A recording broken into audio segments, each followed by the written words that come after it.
Assalamualaikum warahmatullahi wabarakatuh. A'udzu billahi minasy syaithanir rajim. Bismillahirrahmanirrahim. Ila hadratin Nabi Muhammadin al-Mustafa Rasulillah sallallahu alaihi wasallam wa ila alihi wa sahbihi ajma'in. وإلى حضرات جميع الأنبياء والمرسلين عليهم الصلاة والسلام وإلى حضرات جميع الأولياء والصالحين وجميع المؤمنين والمؤمنات والمسلمين والمسلمات الأحياء منهم والأموات وإلى حضرات آبائنا وأمهاتنا وأجدادنا وجداتنا وعشيرتنا ومعلمينا ومن لهم حقوق علينا أشهد أن لا إله إلا الله الفاتحة. أعوذ بالله من الشيطان الرجيم. بسم الله الرحمن الرحيم.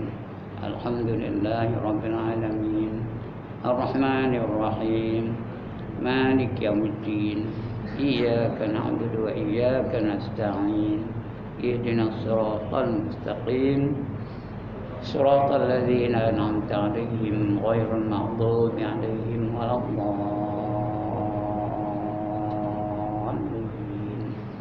آمين. الحمد لله نحمده ونستعينه ونتوب إليه ونستغفره ونعوذ بالله من شرور أنفسنا ومن سيئات أعمالنا.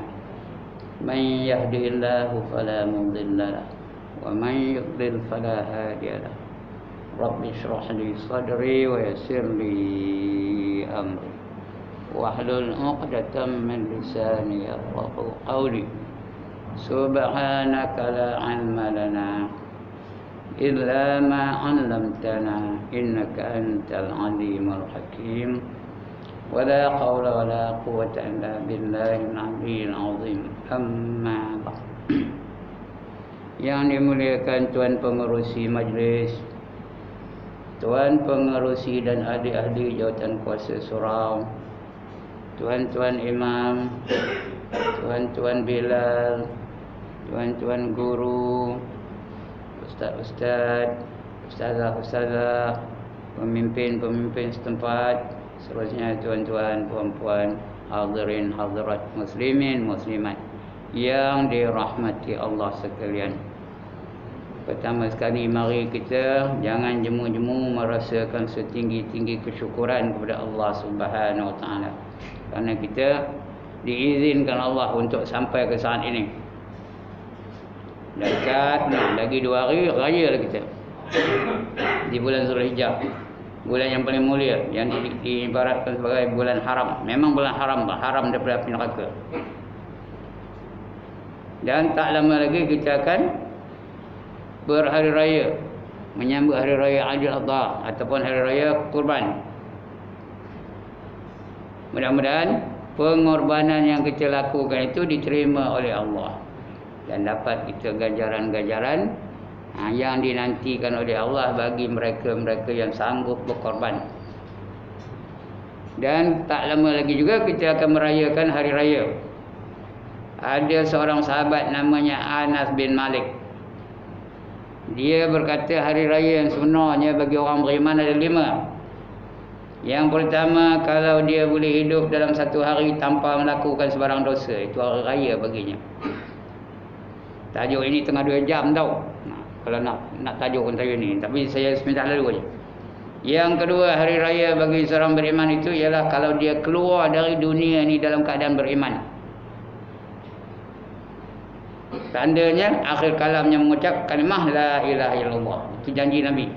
Man kana akhiru kalamihi la ilaha illallah dakhala al-jannah, kata Nabi. Barang siapa akhir kalamnya selalu akhir kalamnya menyebut kalimah la ilaha illallah, dia dijamin masuk dalam syurga. Itu yang kedua. Yang ketiga, apabila kakinya berjaya melangkah titi siratal mustaqim, melepasi titi siratal mustaqim. Itu orang raya lah dia. Kerana bila lepas dari titi siratul mustaqim tu, ke mana perginya? Syurga. Tuan-tuan dan puan-puan, titi siratul mustaqim tu ialah satu jambatan yang menghubungkan padang mahsyar dengan syurga. Nak masuk syurga kena meniti titi siratul mustaqim tu dulu. Kalau lepas baru dapat melangkah ke syurga. Jadi hari raya baginya kalau dia lepas. Kerana ada yang tak lepas. Ada yang tergelincir kerana titi siratul mustaqim tu lebih kecil daripada rambut, lebih besar, lebih tajam daripada mata pedang. Lalu dia tinggal langkah cocok putih kaki tu terus dekat terjun. Jatuh ke bawah mana? Di bawah titi sirat apa dah? Neraka 7 tengangin aja. Jadi bila dia berjaya meniti siratul mustaqim lepas sebarang sana, maka itu hari raya baginya. Yang keempat, hari raya bagi orang yang beriman, kata dia Anas bin Malik, ialah apabila kakinya berjaya melangkah ke syurga.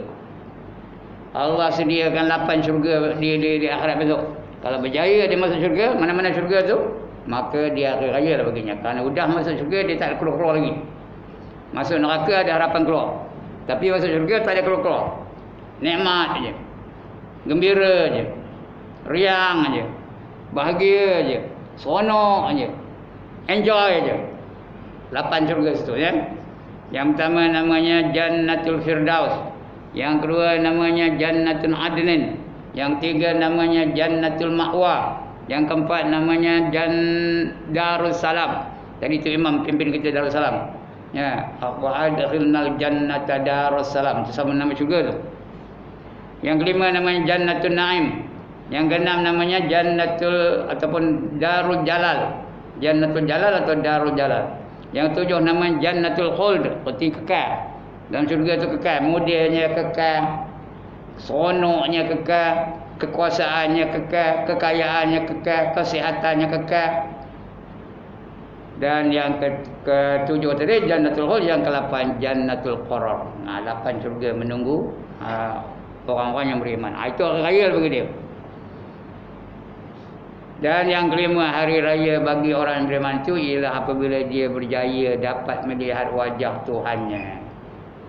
Bila dapat tengok wajah Tuhan, di syurga je boleh, lain tak boleh. Betul karang cari dia tak dapat. Allah tak izinkan. Di kampung carilah tak diizinkan Allah Taala. Pergi ke Kuala Lumpur tak jumpa.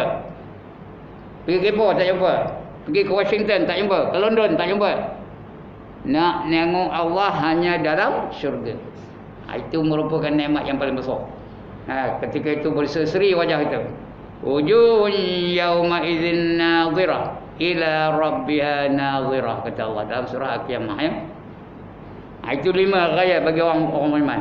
Yang kita sambut raya sudah tu yang sebelum ini berapa puluh tahun dah kita sambut raya, bukannya seronok benar. Apa seronoknya? Pagi-pagi kena lemang jempat ketul, udah ngantuk. Bila dah ngantuk, merolok. Udah merolok, seronok benar kan? Makin tidur tu, mama, seronok kan? Tengah ramai di rumah tu, seronok lah. Anak balik, cucu balik, nantu balik, cicit balik. Seronok lah kerja rendah rumah tu. Dia pun balik rumah dia apa jadi? Tinggal tok dengan opah je. Tok di anjung, opah di dapur. Tok nganggur pada opah, opah nganggur pada tok. Seronok kan? Mana-mana kan? Anggur je. Budak-budak seronok lah.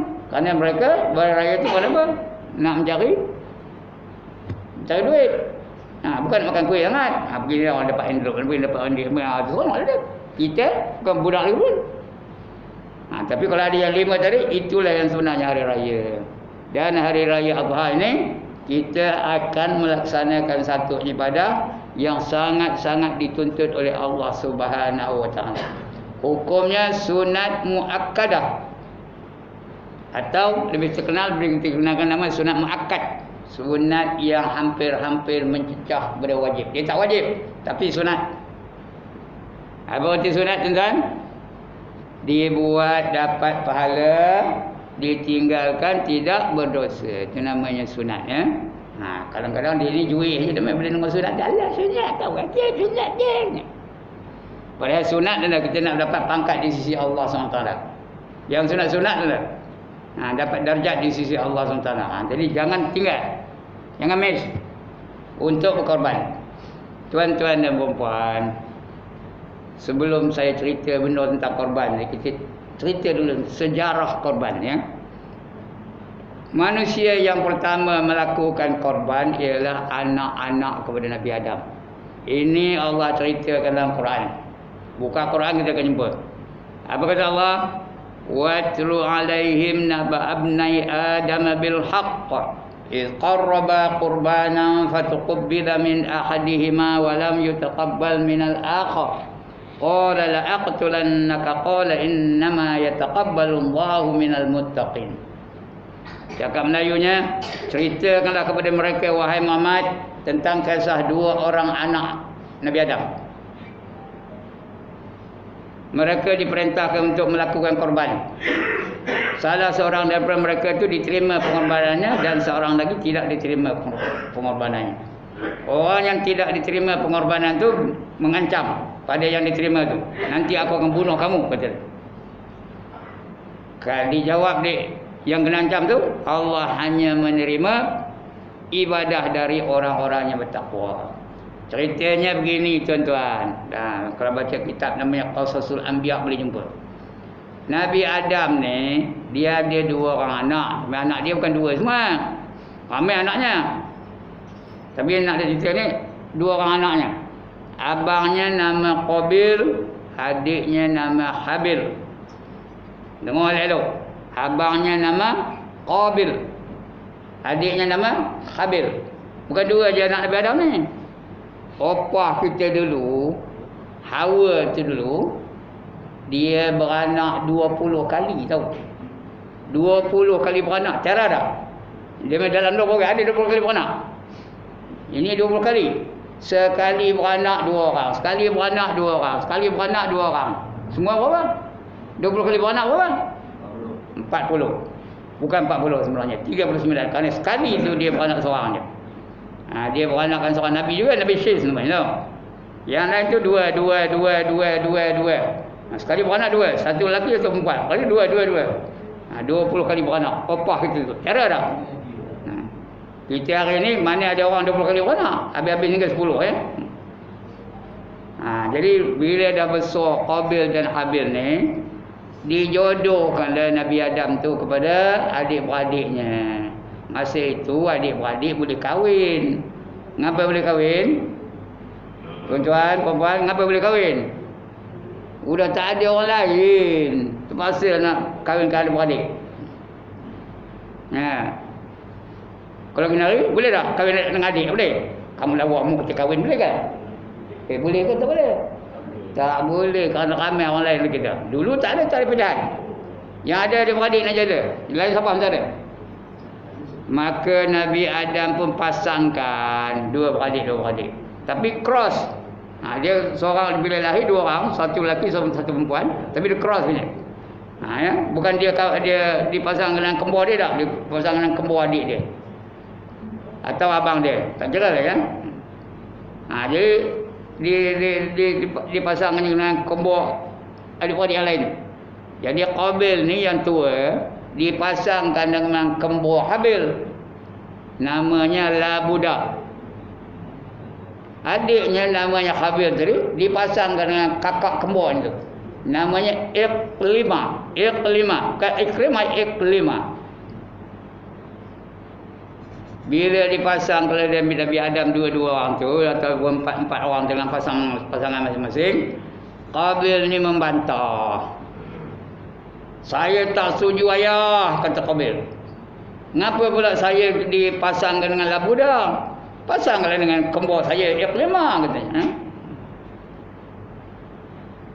Ngapa pula Habil kahwin dengan Iqlimah? Patut pasang dia Habil kahwin dengan Labuda, katanya. Ya, Nabi Adam dah tak tahu apa nak buat. Dia ngapal dia. Tahu ngapal dia? Apa nak buat ni? Dia pun mengadu pada Allah Subhanahu Wa Taala. Ya, sebenarnya Qabil ni bukan dia tak hendakkan Labuda tu kerana dia bukan kembar dia. Dia hendakkan Iqlimah ni kerana Iqlimah ni cantik berbenar. Itu kerana cantik benar. Lebih cantik daripada Elizabeth Taylor, kenal? Lebih cantik daripada Sophia Loren, kenal? Tak kenal tu? Ingat tak kenal? Nak kenal lagi boleh tak? Lebih cantik daripada Marilyn Monroe, kenal? Yang lama-lama saya tahu lah, yang bau-bau tak tahu lah. Punya lah cantik. Siapa nengok, ngapa naknya? Aja dia nak kat iklimah tu. Belah Buddha ni bukan belah buruk, tapi dia plain looking, kata orang putih tau. Biasa je. Tak ada buruk ya. Itu sebab dia nak kat iklimah tu. Jadi Nabi Adam pun mengadu dengan Allah SWT. Macam Nabi, dia apa-apa hal pun dia mengadu dengan Allah lah. Bukan kita apa-apa hal mengadu dengan manusia. Tapi Nabi dia mengadu dengan Allah. Tolong selesaikan masalah aku ya Allah, kata Nabi Adam. Allah pun perintahkan supaya kedua-dua tadi, Qabil dan Habil tu membuat korban. Melakukan korban. Itu ayat kita, iz qarraba qurbanan fataqabbala min ahadihima wa lam yutaqabbal min al-akhar, kata Allah. Menceritakan hal itu. Diperintahkan Qabil dan Habil itu membuat korban, dan sudah berkorban kedua-duanya, seorang daripadanya diterima dan seorang lagi ditolak. Jadi berkorbanlah dua-duanya. Qabil membawa korban, Habil membawa korban. Qabil ni dia seorang petani. Dia menanam berbagai jenis tanaman. Gandum lah, barley lah, padi lah, tanamnya. Jadi dia korban, nak berkorban tanaman dia lah. Dipilihnya gandum yang paling buruk, yang dah berabuk, yang banyak apa bubuk dalamnya tu, isi dah tak ada, dah hampir aja. Itu dipilihnya. Apa itu dia letak atas bukit. Tunggu Allah terima kita. Habil ni pula seorang penternak. Tahu penternak? Membela binatang. Macam-macam belanya. Kambing lah, kobra lah, lembu lah apa ya. Kibas lah, dibelanya. Habil ni pula orang yang bertakwa, orang yang takutkan Allah Ta'ala. Jadi dia berkorban, dia pilih kibas yang paling gemuk. Kibas yang paling gemuk, yang berkilat-kilat, yang bulunya cantik, untuk dikorbankan kepada Allah Subhanahu Wa Taala. Jadi dia pun letak juga kibasnya tu di atas, dekat di satu gunung tu ada. Sini gandum, sini kibas. Tunggu cahaya dari langit. Bila ada ini cerita kitab ni kan bukan longgok-longgok tau. Tunggu cahaya dari langit. Bila dah ada cahaya dari langit, pergi tengok. Mana dia yang dah tak ada, maknanya dah terima Tuhan untuk korban tu. Mana yang masih ada situ, tak terima dari Tuhan.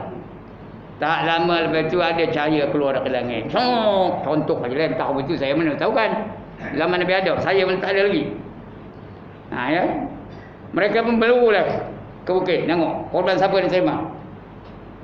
Tengok korban Qabil ni tak bersih pun. Kata mung gandum busuk, gandum buruk, gandum hapak, siapa siok? Qabil pun tak siok nak makannya. Ini kemudian nak sembah kepada Allah Ta'ala. Sedangkan pengorbanan Habil, adik yang tadi, tengok dah tak ada. Kibas yang gemuk, yang besar, yang cantik, yang berkilat tu, tak ada dah. Jadi tahulah Qabil bahawa pengorbanannya tak diterima dan pengorbanan adiknya Habil diterima oleh Allah. Dia mengatakan, aku nak bunuh kamu, katanya. Kata Habil, aku tidak akan mengangkatkan tangan aku untuk membalas pukulan kamu. Ya. Jadi macam mana nak bunuh, masa itu bukan tahu macam mana nak bunuh. Kalau sekarang ni kita tahu bagi racun dah, angkut lori dah, macam-macam boleh bunuh orang kan. Tapi masa itu mana tahu. Baru dia jadi Allah Ta'ala. Dia tak tahu macam mana nak bunuh Habil. Datang Iblis. Iblis lah ngajarnya. Iblis tu dah ada masa itu tau. Dia lah ngajar Qabil macam mana nak bunuh orang. Dia ajar macam mana. Dia ambil batu besar, dia empuknya satu binatang yang dekat itu ya. Kala kalau itu empuknya. Mati kala tu. Ini apa nak bunuh orang tu. Oh ye ke? Kata Iblis tu. Rupanya Iblis tu orang gajah. Macam tu. Maka tahulah Qabil tu macam mana nak membunuh Habil. Dia pun cari batu besar, dia tengoknya Habil tengah tidur. Dia empuknya paling. Empuk dengan batu besar ni. Matilah Habil. Udah mati Habil tu, Qabil ni tak tahu macam mana nak menghilangkan mayat Habil tu. Macam mana nak dispose the body of Habil. Tahu dispose? Tak reti orang putih ke mana? menghilangkan mayat tu. Macam mana nak buangnya? Dia tak tahu macam mana. Atau dia kandor je lah ke mana pergi dia apa ya. Bukan buat kandor je. Dia apanya ya. Dia fikir je ke mana pergi. Kulu kali dia ke darat baru.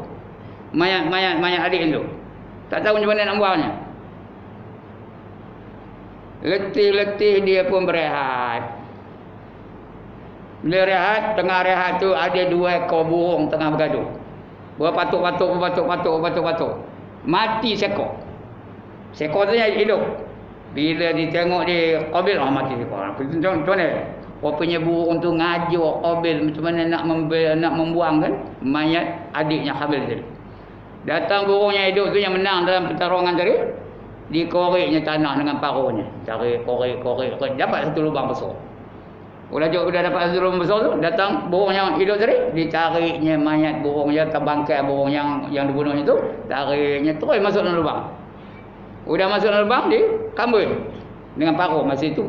Padang pasir, senangnya dengan paruh boleh ya.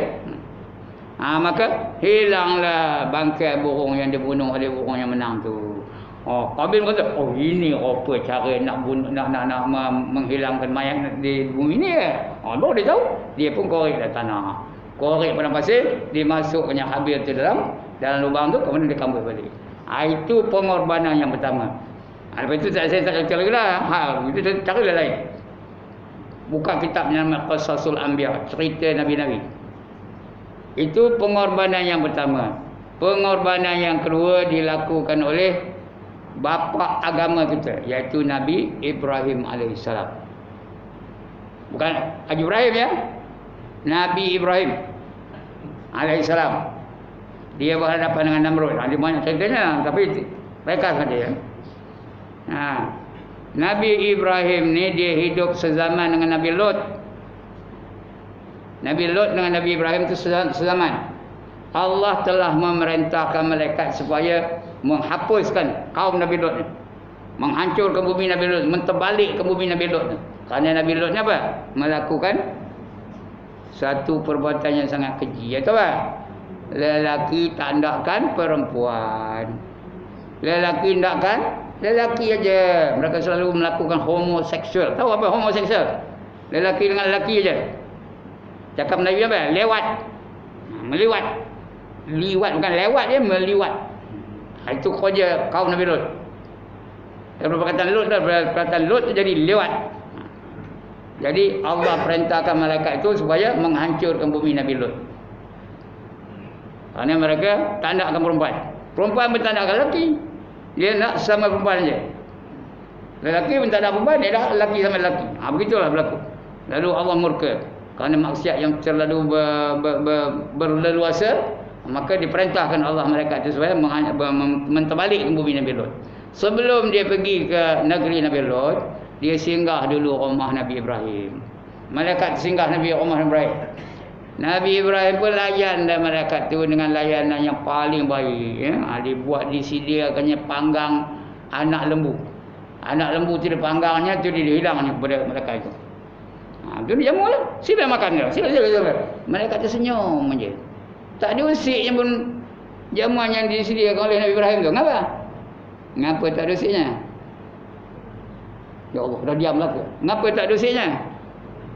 Malaikat bila pula makannya? Yang gemar makan siapa? Yang gemar makan siapa? Kita.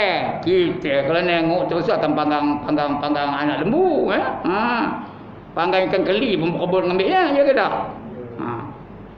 Jadi dia tengok je, senyum je dia. Kata Nabi Ibrahim tu lama-lama dia tahulah dia bukan bingung apa kita ni. Kalau kita ni yang bingung. Dia di antara sifat yang wajib ada pada Rasul ialah fatanah. Apa tu fatanah? Bijaksana. Dia tahu tu. Maka dia tahu ini bukan orang ni. Ini tentu malaikat. Dia pun tanya, kamu malaikat kan? Ya, kata dia malaikat tu. Kata. Pada dia kau. Dia belajar dari orang gajah. Kata tau. Ya. Apa tujuan kamu datang ni? Kami datang ni untuk membinasakan bumi Nabi Lut. Oh iya ke? Tapi ada satu berita nak disampaikan kepada kamu. Itu kami singgah rumah kamu ni. Ada berita nak sampai. bahawa isteri kamu Siti Sarah tak lama lagi akan mengandung. Ya, akan mengandungkan anak. Siti Sarah tu dah tua tau. Manda pula tu. Sebelum ini saya pun cerita yang tadi, tapi tak apa, kita ulang tayang balik. Siti Sarah ni isteri kepada Nabi Ibrahim. Sampai tua tak beranak-anak. Mandul, tahu mandul? Nabi Ibrahim akhir berdoa, ya Allah kurniakan aku dengan seorang anak. Kurniakan aku seorang anak, kata Nabi Ibrahim. Selalu doa begitu. Ya. Maka Siti Sarah pun sayang benar akan suaminya. Dia dah tahu diri dia tu tak boleh nak beranak. Maka dipinangkannya pula satu orang yang muda untuk menjadi isteri kedua kepada Nabi Ibrahim. Maka dia pun pinang seorang gadis yang muda, nama siapa? Siti Hajar. Dia pinang Siti Hajar, kahwin Siti Hajar dengan Nabi Ibrahim. Itu Siti Sarah tau. Dia meminangkan untuk Nabi Ibrahim. Siapa nak ikut? Angkat tangan. Yo yang dalam. Siapa nak ikut? Nak ikut sunnah Siti Sarah tak? Tengok dia suami tu, dia pinang orang lagi untuk suaminya. Betul tak? Sebuah lah. Ya. Masa itu dia seronok tu. Ya, bila maknanya Nabi Ibrahim dua lah isterinya. Udah ada Siti Sarah, apa tu? Siti Hajar. Tak lama lepas tu Siti Hajar pun hamil, mengandungkan anak. Siti Sarah pun mengandung juga. Kerana malaikat tu ngabarkan bahawa Siti Sarah tu akan mengandung dan melahirkan anak. Bila dengar itu Siti Sarah ngeleman, aku dah beranak. Ngeleman dia. Dia dah tua rotek dah tak ada. Tahu rotek tak ada? Tak faham dah mana buatnya. Ngeleman dia takkan beranaknya. Aku dah tua benar. Kata di malaikat, kalau Allah kehendaki apa pun boleh berlaku. Allah tu berkuasa di atas setiap satu. Jadi dengan takdir Allah Ta'ala, mengandunglah Siti Sarah. Mengandung juga Siti Hajar. Tak lama lepas itu, masing-masing melahirkan anak. Siti Sarah melahirkan anak, dapat anak namanya apa? Nabi Ishaq. Nabi Ishaq. Siti Hajar pun melahirkan anak namanya Nabi Ismail. Bila lahir je Nabi Ismail, Allah datangkan rasa cemburu yang amat sangat kepada Siti Sarah. Tak boleh nengok. Nengok aja saja dia. Nengok getar lah. Tak boleh duduk diam. Lalu dia merayu kepada Nabi Ibrahim, tolong bawa Siti Hajar ni jauh dari tempat ini. Aku tak tahan nengok dia. Jangan dah pergi dia dekat dengan aku. Biar dia jauh. Nabi ni pula dia mengadu kepada Allah SWT. Allah perintahkan dia bawa ikut apa perintah Siti Sarah. Apa kehendak Siti Sarah buat ikut. Maka Nabi Ibrahim pun bawa Siti Hajar dan anaknya siapa? Nabi Ismail mengembara jauh daripada negeri Mesir ya. Bawa jauh. Mengembara pergi ke kampung ini, pergi ke Batu Berangkai, pergi ke Batu apa, turun lagi turun ke kampung tu ke Temu Agak ni lah ya. Sampai ke Batu Tiga dan lepas tu akhirnya sampai ke Mekah. Ya, Nabi Ibrahim bawa Siti Hajar dan anaknya Nabi Ismail sampai ke Mekah. Masa itu Mekah bukan ada orang. Dia bertiga aja tu. Udah sampai dekat Baitullah tu, Nabi Ibrahim tinggalkan Siti Hajar dan Nabi Ismail. Ditinggalkannya. Balik dia begitu. Sebelum balik ditanya di Siti Hajar, adakah kamu buat benda-benda ini kerana perintah Allah? Nabi Ibrahim baru ngangguk. Pandai pula Nabi Ibrahim, pandai cakap kamu gajah tu. Ya. Dengar itu diam Siti Hajar. Tak bantah lagi. Buatlah apa yang diperintahkan oleh Allah Ta'ala. Dia pun sangguplah meninggal. Tinggallah Nabi Ismail tengah budak lagi, bayi lagi, bersama dengan maknya Siti Hajar. Tak lama lepas itu dia merasa lapar. Menangis saja, nak minum, nak makan. Tak ada apa nak makan, tak ada apa nak minum. Air tak ada ketika itu. Maka Siti Hajar pun berlari-lari. Naik bukit, turun bukit. Naik bukit, balik ke bawah. Naik bukit, balik ke bawah. Bukitnya apa? Bukit Safa. Di bawah tu, bukit apa? Bukit Marwah. Dari Safa ke Marwah. Marwah ke Safa. Marwah itulah tujuh kali naik turun, naik turun, naik turun. Mencari kalau ada air, tak jumpa juga. Lama-lama dia dah takutkan anaknya untuk apa-apa berlaku pada anak. Dia balik jumpa. Nak tengok anaknya, apa kejadian pada anaknya. Dia tengoknya Nabi Ismail tengah mengentak-ngentakkan tumitnya ke tanah. Ya. Entak tom. Rupanya tobit air daripada tumit Nabi Ismail tu. Suka nyo air tobit tu. Bergenang-genang air tu. Datang Siti Hajar kepung air tu. Kepung air tu. Zamzamu. Apa zamzamu? Berkumpul kamu katanya. Dari situlah datangnya terbitnya telaga Zam-Zam sampai sekarang ni tak kering-kering. Itu mukjizat dari Allah Subhanahu Wa Taala ya kepada Nabi Ibrahim. Sampai sekarang ni siapa pergi Mekah mesti ngambil air Zam-Zam ya tak? Yang tak pergi Mekah pun ngambil air Zam-Zam kan ya. Begitulah.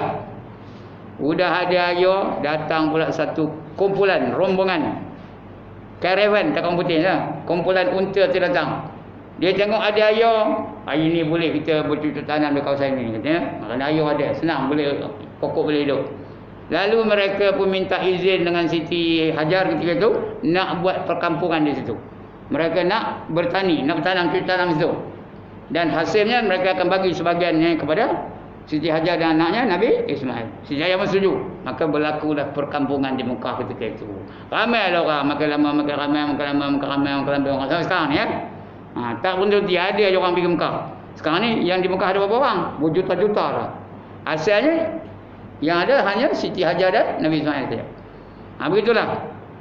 Nabi Ibrahim dah balik kepada Siti Sarah. Sudah lama berpuluh-puluh tahun lepas itu Nabi Ismail dah jadi besar, dah jadi remaja, dah jadi pemuda. Nabi Ibrahim sangatlah rindu kepada anaknya Nabi Ismail. Dan rindu pula dengan isterinya Siti Hajar. Masa itu Siti Sarah pun dah hilang rasa cemburunya pada Siti Hajar ya? Dia dah sejuk aja dah. Dia pun benar kalau Nabi Ibrahim untuk pergi melawat Siti Hajar dan Nabi Ismail. Pergilah Nabi Ibrahim. Jumpa dengan Nabi Ismail yang cakap dia berpeluk-peluknya, bercincin sebagainya. Mana anak? Lama tak pernah jumpa tu. Nabi Ismail pun seorang masa itu sudah menjadi seorang remaja yang handsome, yang lawa. Tengah berpeluk-peluk tu, sonok tu. Sonoklah Nabi Ibrahim, gembiralah dia, bahagialah dia. Malam itu tanpa Nabi Ibrahim mimpi. Apa mimpinya? Allah memerintahkan dia supaya menyembelih Nabi Ismail. Anak sendiri. Siapa yang sanggup menyembelih anak sendiri? Jangan tengok mana. Yang kejam benar dia boleh nak menyembelih anak. Angkat dah. Angkat dia. Tengok dah. Tak ada dekat. Boleh menyembelih ni. Dekat ni. Bukan semalam, 4 malam berturut-turut. 4 malam berturut-turut Nabi Ibrahim mimpi Allah memerintahkan dia supaya menyembelih anaknya Nabi Ismail. Udah tak tahan dia pun pagi jumpa Nabi Ismail. Jumpa anak. Mula-mula dia kabur, dia rahsia dia antara dia dengan Allah je. Lepas tu dia bagi tahu Nabi Ismail. Wahai anakku, kata dia, aku diperintahkan Allah dalam mimpi supaya menyembelih leher kamu, supaya memotong leher kamu. Apa pendapat kamu? Dia tanya kepada Nabi Ismail. Maza taro? Apa pandangan kamu? Apa jawab Nabi Ismail? If'al ma tu'mar. Artinya apa? Buatlah apa yang diperintahkan kepada Allah, diperintahkan oleh Allah kepada kamu. Buat, lakukanlah. Ya abatif al ma tu'mar. Itu ayat penuh tadi kan. Wahai bapa aku, buatlah apa yang diperintahkan kepada kamu oleh Allah Taala. Satajiduni insyaallahu minas sabirin. Ini ayat Quran ni tuan. Bukan longgok-longgok ya. Cerita ni cerita Quran ni. Kamu akan dapati aku dari golongan orang-orang yang sangat sabar. Kamu akan dapati aku orang dari golongan yang sabar. Artinya buatlah. Jadi Nabi Ibrahim pun prepare lah nak menyembelih anaknya Nabi Ismail. Tapi kata Nabi Ismail, kamu tolong tajam-tajamkan pisau kamu. Jangan tumpul. Aku tak tahan dengan tumpul, sakit aku ya. Nak sembelih aku juga pisau tajam. Dia pun asap pisau. Dia tak ngabur pada sejadah lagi. Asap pisau dia kata. Ya. Ketika itu datang pula iblis. Iblis kerja apa? Apa kerja iblis? menyekat orang daripada melakukan perintah Allah. Itu konsep Iblis ya. Dia pun pergi jumpa dengan Nabi Ibrahim. Kamu ni bingung benar ngapa, kata Iblis. Nak sembelih anak kamu sendiri, anak sendiri itu kan nak sembelih. Apa jawab Nabi Ibrahim? Itu merupakan perintah Allah. Allah merintahkan aku kena buatlah, kata Nabi Ibrahim. Kalau ia pun biarlah masuk akal, logik lah sikit. Anak sendiri takkan sembelih anak kamu dah juga bingung, bangang, tengeng, tongong. Tak ada yang cakap begitu, saya ngapa begitu. Nah, datang Nabi Ismail, baling Iblis tu dengan batu. Larilah Iblis tu. Nah. Kemudian pergi pula dia jumpa dengan Nabi Ismail. Iblis sendiri dah lari daripada Nabi Ibrahim, pergi jumpa Nabi Ismail. Kamu ni me'eh. Me'eh ke apa? Nabi Ismail lah, bingung betul. Ayah kamu nak nyembelih, kamu biar je leher kamu suruh begitu. Tenginya. Sanggup kamu biar mati depan dengan ayah kamu katanya. Ini merupakan perintah Allah. Kali ia pun perintah Allah yang kena sembelih kamu, jangan nak mati kamu. Kamu tak ada kena. Bingung betul kamu ni, pangang betul kamu ni, pengin betul kamu ni, kata Iblis dengan apa pada Nabi Ismail. Datang Nabi Ismail, ambil batu, baling pula pada Iblis, lari balik Iblis. Kemudian udah Nabi Ibrahim pun gagal, pada Nabi Ismail pun gagal, dia pergi jumpa dengan mak Nabi Ismail. Siapa? Siti Hajar. Dia tanya Siti Hajar, kamu tahu ke mana suami kamu? Nabi Ibrahim mana? Entah mana ayah tahu, kata Siti Hajar lah. Agaknya dia orang Batu Karang ke, mana ayah tahu kata. Kamu tahu dah suami kamu tu nak nyembelih anak kamu Nabi Ismail kan? Kata dia saja, takkan bapa sanggup nyembelih anak sendiri kata. Ini merupakan perintah Allah, kata Iblis. Jawab saja, kalaulah itu merupakan perintah Allah, saya boleh buat apa? Saya terima je lah, kerana itu perintah Allah. Allah merintahkan saya ditinggal Nabi Ibrahim, ditinggalkan, saya terima dah. Dan Allah merintahkan supaya menyembelih Nabi Ismail, itu hak Allah kan? Kerana semua kita ni Allah yang punya. Kanjai Iblis, tak termakan je nak Siti Hajar, tak makan. Lalu Siti Hajar ambil batu, baling Iblis, lari Iblis. Itu yang timbul perbuatan apa? Pertama, melontar jamrah. 3 jamrah ya. Jamratul ula, jamratul wusta, jamratul aqabah ya. Itu ibadah melontar tu. Sampai masanya Nabi Ibrahim pun panggil anaknya. Anak pun nyuai dia tengkuk nak nyembelih. Memang sembelih betul pun, bukan ocok-ocok. Betul-betul. Bukan agak acah-acah je dah. Betul-betul tau, sembelih betul. Kemudian terusahkan luka. Garis pun tak ada, tak lut tau. Sembelih benar-benar. Lepas tu dia berhenti dia. Cuba kali kedua pula, sembelih lagi, tak lut lagi. Cuba kali ketiga, tak lut lagi. Nak sembelih kali keempat, dia pun sebelum itu, pisau aku tumpui agaknya ni. Dia pun empukkan batu dekat dia tu dengan pisau dengan pisau penyelih tu, segolok saja, sembelih tu. Empuk tu, bawah 2 batu tu. Tajam je. Dia pun nak nyembelih yang kali yang ketiga. Kali yang keempat kan? Nak nyembelih kali yang keempat. Ketika itu baru Allah perintahkan malaikat supaya memberhentikan Nabi Ibrahim. Sudahlah tu, kata dia malaikat tu. Kamu sudah lulus ujian. Tak payah lagi menyembelih Nabi Ismail. Lepaskan Nabi Ismail kata. Nabi Ibrahim pun lepaskan Nabi Ismail. Kemudian dia datang pula. Kibas. Dia gantikan Nabi Ismail dengan seekor kibas. Maka disembelih Nabi Ibrahim kibas. Itu korban yang kedua. Yang kita ikut sekarang ni ialah di atas apa yang telah berlaku kepada Nabi Ibrahim dan Nabi Ismail. Itu sampai sekarang ni hukum korban tu menyembelih binatang. Fasalli li rabbika wanhar, kata Allah. Dirikanlah kamu, maka dirikanlah kamu akan sembahyang dan tumpahkan darah, artinya sembelih binatang. Sampai sekarang ni kita amalkan korban, bukannya orangnya, korban apa? Binatang. Jadi untuk malam ni kita faham bahawa binatang korban tu ada 4 jenis binatang. Yang pertama unta. Yang kedua lembu atau kobra. Yang ketiga kambing ataupun biri-biri atau kibas. Atau biri-biri, yang keempat biri-biri. Jadi yang sebenarnya 3 jenis binatang lah. Unta, kobra atau lembu, kibas atau kambing biri-biri. Atau kambing biri-biri. Kambing boleh, kambing biri-biri boleh. Kalau nak berkorban itulah jenis 3 binatang. Ada juga mazhab yang membolehkan korban ayam. Ada mazhab yang begitu. Tapi bukan mazhab Syafi'i, ya. Kita bukan. Ayam tak masuk dalam kategori korban. Itu binatang nak korban. Kalau unta nak dikorban, umurnya mesti tak kurang daripada 5 tahun. Nak masuk 6 tahun. Itu korban unta, ya. Kita sini tak ada unta pun. Tapi ada juga kadang-kadang ada korban unta, ya.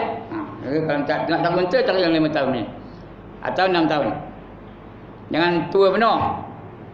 Jangan muda penuh. Kalau kambing paling kurangnya 6 bulan. Bulan besar, ya.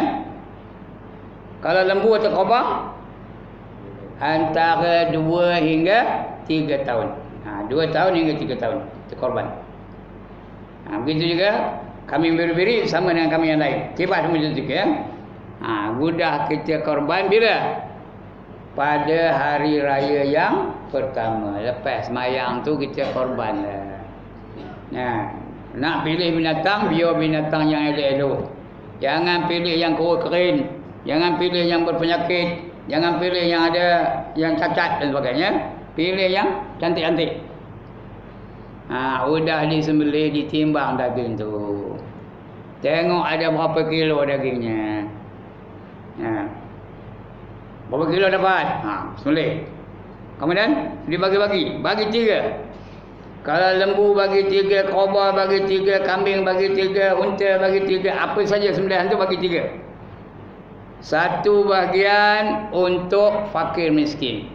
Ya. Kalau ada semuanya katakanlah 90 kilo umpamanya, macam lembu biasa ada 90 kilo ada. Ada 90 kilo, ya.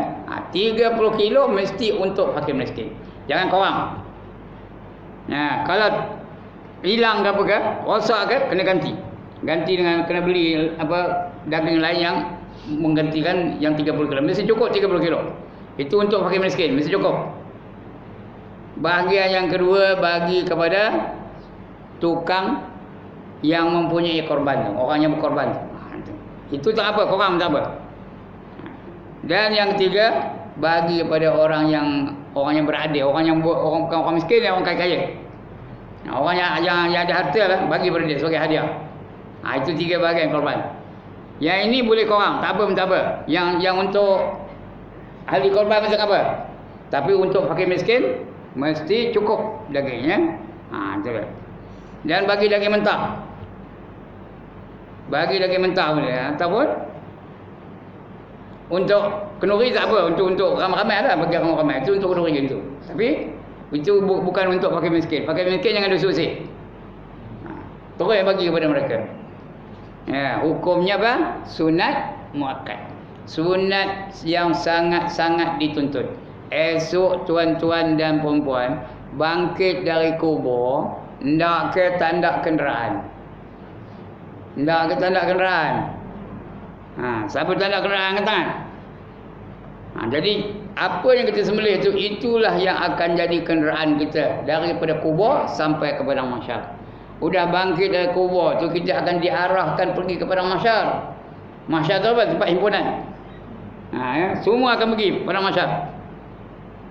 Jadi pergi je bermacam-macam cara. Ada yang pergi berkenderaan. Kalau unta di korbannya naik unta lah dia. Kalau kobra di korbannya naik kobra lah dia. Kalau lembu di korbannya naik lembu lah dia. Kalau kibas naik kibas lah dia. Kalau kambing naik kambing lah dia. Kalau biri-biri naik biri-biri lah dia. Daripada kubur sampai ke padang mahsyar. Bukan ada tanda arah, bukan ada signboard.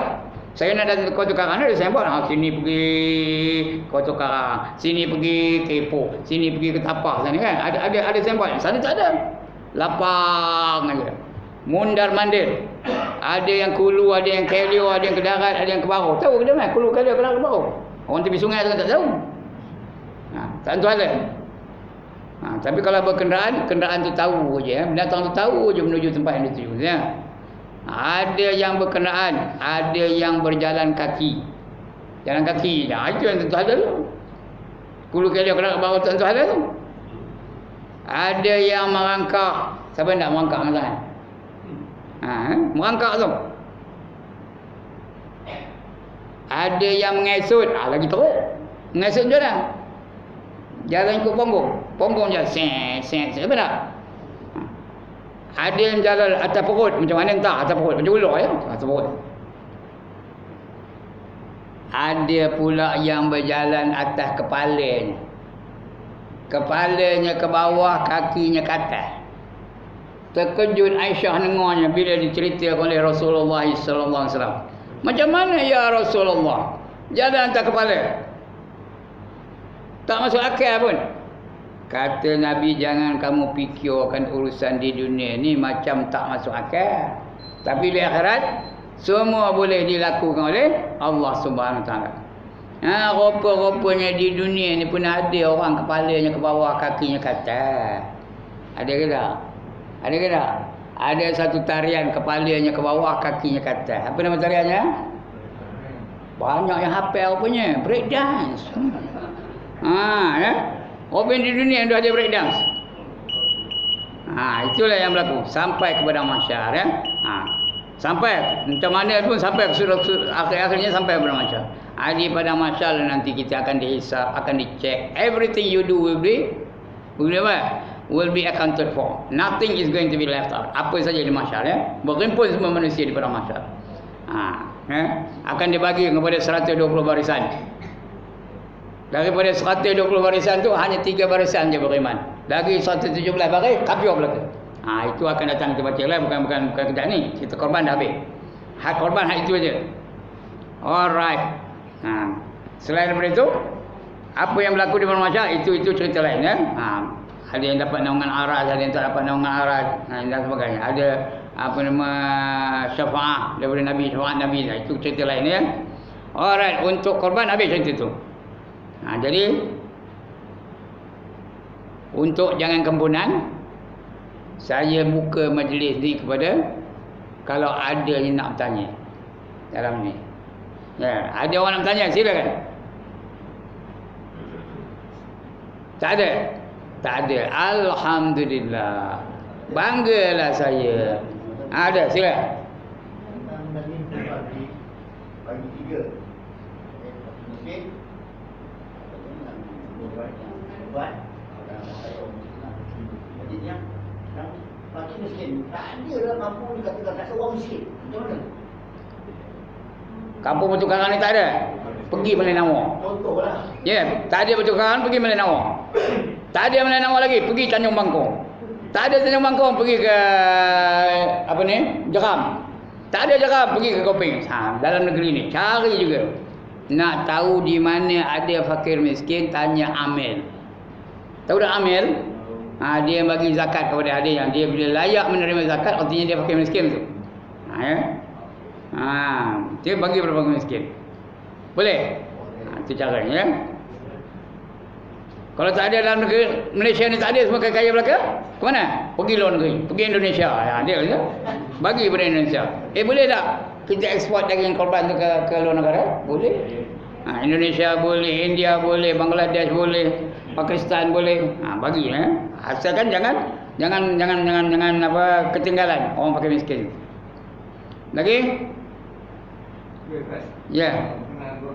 Ya. Dia tulang tu termasuk ke atau daging yang pecah? Tulang tak masuk.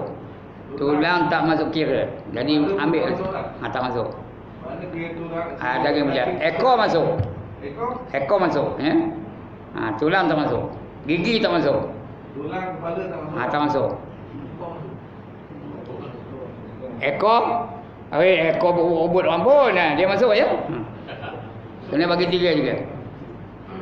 Okey, lagi?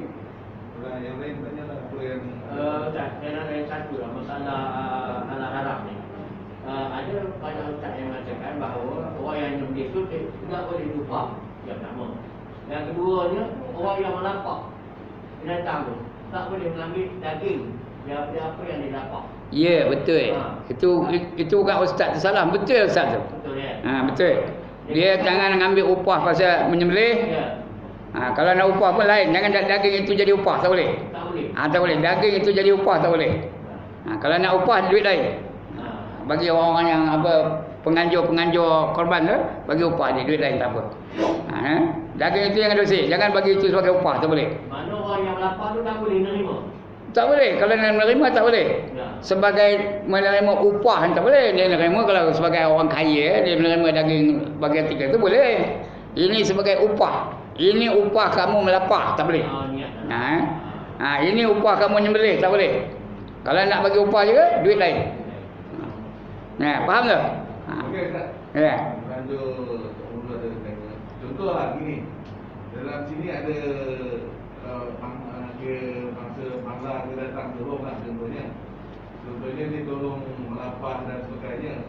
Tapi nanti kita akan bagi agihan daripada yang untuk orang kaya tadi, kita akan bagi. Kalau macam tu macam Boleh? boleh ya? Dia bukan fakir miskin. Dia orang berada, kita bagi dia sebagai apa? Ganjaran, bukan upah tau. Ganjaran dia nanti menyertai apa majlis korban tu. Majlis dia tolong. Dia tolong. Tak apa, tu boleh. Tak salah. Bagilah kepala. Boleh, kepala ke apa, daging pun tak apa ya. Atau agihan daging yang untuk orang kaya dan inilah. Cuma jangan dia jadikan upah. Dia nolong kerja, tak boleh. Upah tak boleh. Mesti dia semata-mata kerana Allah. Okey, lagi? Banyak soalannya. Oleh kerana banyak soalan, saya yang banyak sekali pahala. Kenapa? Dalam majlis ilmu, nombor 1 pahalanya ialah orang yang bertanya. Besar pahalanya. Tadi siapa nombor 1 tanya dia? Dia paling besar pahalanya. Dijawab oleh Tok Guru. Dia nombor 2. Tok Guru ni nombor 2. Betul tanya pula. Tok Guru jawab lagi. Betul. Kan dah nanya, saya jawab lagi. Tu tanya lagi, saya jawab. Jangan saya jawab. Jadi mana siapa yang banyak pahala? Siapa yang banyak pahala? Tukang jawab lah banyak kali. Dia mesti sekali je. Tapi yang besar pahala dia mah. Yang nanya tu besar pahala ya. Okey, last sekali. Ada lagi yang oleh. Sekiranya okey, kita akad makna sekiranya kita nak bagi penyertaan tu sebanyak 700 contohnya. Makna masa tu kita akan serahkan duit tu sebagai penyertaan satu bahagian sebanyak 700 bersama dengan penyelenggaraan. Okey, yang kedua. Yang keduanya, masa nak sembelih tu kita nak akad lagi dengan yang penyembelih, katakan masa tu nak akad lagi tak? Tak payah. Kulahlah kita wakilkan untuk menyelenggara itu termasuk sembelih, membeli, melapah dan sebagainya segala kali. Tak payahlah aku wakilkan kamu untuk menyembelihkan lembu untuk aku, tak payah dah. Kerana dah kita wakilkan dia untuk segala kali termasuk sembelih, melapah dan sebagainya, mengagih-agihkan, semua dia kerja dia itu. Yang penyertaan tu maksudnya masa nak sembelih tu nak kena ada di situ ke tak, atau tak payah. Dia sebagai online pun boleh. Online boleh. Macam saya tak, saya udah lepas ni dah. InsyaAllah saya pun korban kita ini. Udah tulis online kepada yang menyelenggara tu. Dengan ini saya mewakilkan tuan-tuan AJK komiti apa ni untuk menyelenggarakan urusan korban ini, termasuk menyembelih, membeli sebagainya. Itu tak payah sebut, tak apa. Asal menyelenggara tu penuh semua tu. Okey, lagi? Dia masalah tu kan, dari fakir miskin tu. Yang miskin mungkin ada, yang fakir je tu. Tak apa. Tak ada fakir, tak yang miskin lah. Fakir miskin. Dua-dua boleh. Fakir miskin, dua-dua boleh. Bukan fakir je mesti fakir. Fakir miskin. Kalau kampung kita ni, di Batu Karang nak cari yang miskin je, susah juga dah kan. Tak apa, tak ada Batu Karang, pergi ke Tulang Sekar. Tak ada Tulang Sekar, pergi mana? Pergi Tanjung Bangkong. Tak ada Tanjung Bangkong, pergi mana? Pergi ke Tangkap Baru ya. Dan sebagainya. Okey, lagi? Memang berat. Nak syurga ke tak? Syurga tu mahal ke murah? Tak, saya tanya ni, syurga mahal ke murah? Mahal. Tiap-tiap yang mahal susah ke senang? Susah. Memang. Macam dalam dunia juga. Nak mencari ikan yang sedap-sedap, yang mahal-mahal, senang ke susah? Susah, kena pergi tengah laut ya. Barulah dapat ikan mahal tu, ikan merah lah. Lagi ikan jenahak lah. Ya dah, ikan temoleh kalau sungai umpamanya. Boleh dia mah. Tapi kalau nak ikan keli, berlambak-lambak ya. Begitu ke sayur. Yang mahal tu, nak beli apa? Asparagus tu mana? Nak pergi kepada Highland pun ada. Atau nak pergi Eropah pun ada. Tapi kalau kangkung, tepi jalan free aja kan? Begitulah. Nak neraka senang ke susah? Nak neraka senang ke susah? Senang. Nak syurga? Susah ya. Kena semayang, kena puasa, kena berkorban dan sebagainya. Alright, lagi? Jadi Ustaz, berkait dengan penagihan pembahagian kepada bahagian pertama tadi, bahagian fakir miskin tu, kadar yang kita nak bagi tu adakah ditetapkan ke ataupun Kita tetapkan lah, bagi sekilo seorang ke. Itu ada jurutimbangnya ya. Nah, kalau misalnya tu kalau kita tak dapat bilangan penerima fakir miskin yang ramai, sedangkan daging kita banyak, kita bagi dengan kadar yang banyak, betul tak? Tak boleh. Dia dah hak cukup untuk belanja raya. Jangan sampai dia boleh buat jual. Untuk belanja untuk hari raya ya. Sekarang itu je. Jangan dia boleh sampai dia berniaga boleh jadi kaya lepas itu tak boleh ya. Bukan caranya. Nak membantu dia supaya Maksud bukan berniaga lah. Maksudnya kalau kuantiti tu agak besar, mungkin dia boleh simpan. lebih sikit tak apa. Lebih sikit tak apa. Tapi jangan sampai tak termakan ya. Untuk simpan boleh dulu ya. Ya. Untuk simpan boleh dulu. Boleh simpan boleh ya. Tambah orang yang punya korban tu dia kena simpan lah. Kalau lalu makan kali tu pun. Bahagian dia kena simpan lah. Kadang-kadang berbulan-bulan orang habis. Okey. Yang dalam tabion ni tak ada tanya. Dia memang dah faham, dia memang dah pandai-pandai belaka. Alhamdulillah. Banggalah saya dapat muslimat yang faham belaka. Asal dia ajar dapat, Dia ajar dapat. Mana dapat? Hanya ada di surau Al-Falah. Falah ke Falah ya? Al-Falah, surau Al-Falah. Okey, sekian dulu tuan-tuan dan puan-puan. Aqulu qauli hadza wa astaghfirullahal azim li wa lakum wa lisairil muslimin wal muslimat wa ya